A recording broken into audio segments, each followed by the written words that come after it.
डामिगुड़ा रथयात्रा महाप्रभु दर्शन पाई भिड़ प्रबल। कंधमाल जिला पाबुरिया पंचायत डामिगुड़ा ग्राम में प्रसिद्ध रथयात्रा संपन्न हो जाइछि। सकाळु अखंड दीप प्रज्वलन सह विनायक प्रधान पूजारी रीतिनीति अनुजाई पूजार्चना कार्य संपादन करथिले। मध्याह्न रथ संस्कार कार्य अनुष्ठित होइथिला। अपराह्न 4टा बेले पहंडी विजय अनुष्ठित होइथिला। अति सुंदर रे अति मधुर रे बजाइछंती बाजा सुभाष प्रधान। ताहा सहित युवक संघ भाई माने मिसी सहयोग अति सुंदर भाव में करिछंती एवं ताहा सहित गाँ लोक माने एकजुट होई रथ टाणुछंती। एकता ही बल।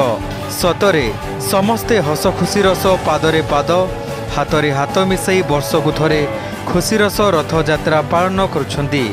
Bureau report Doordarshan.